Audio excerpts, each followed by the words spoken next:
شاید امروز روزی باشه که نگرشتون به زندگی عوض میشه. انسان برای کمال خودش به آسودگی نیاز داره، اما این آسودگی بدون فداکاری و تلاش به دست نمیاد.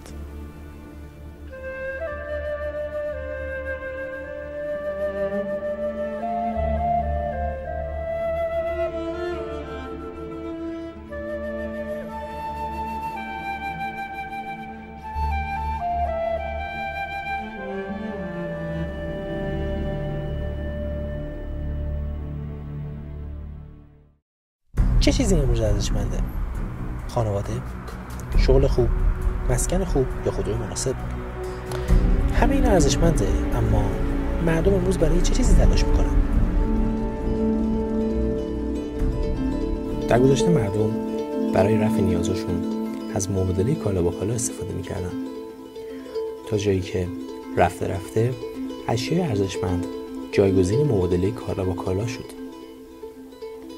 در طی این زمان صرافی‌ها و صندوق‌های امانات اولیه برای نگهداری اشیای ارزشمند مردم به وجود اومدن و در قبال گرفتن سکه‌ها و جواهرات مردم به اونها رسیدی معتبر میدادن. این رسیدها چون پشتوانه جواهر یا سکه داشت، به عنوان پول مورد مبادله قرار می‌گرفت. بانکدارای اولیه از این خلأ استفاده کردند و رسیدهای بدون پشتوانه چاپ کردن، تا زمانی که مردم متوجه میشن و برای دریافت پولاشون به بانک هجوم میارن و از اونجایی که بانک در برابر رسیدهاش سکه نداشت ورشکست میشد.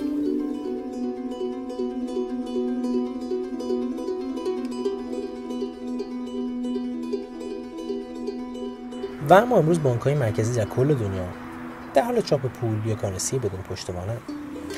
در 15 آگوست 1971 نیکسون رئیس جمهور آمریکا طلا به عنوان یک پشتوانه از دلار جدا کرد و از اون روز بعد دلار صرفاً یک کاغذ معتبره.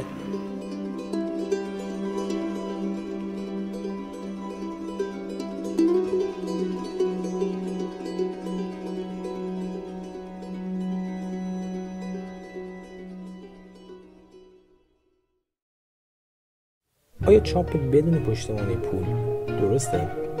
مردم چقدر از این مسئله اطلاع دارن؟ این رو هم می‌دونستید که حالا در واقع دلار آمریکا بدون پشتوانه است کلا؟ شنیده بودم آره. و اینکه از پیمان پولی دو جانبه چی؟ اینو اطلاعی ندارید؟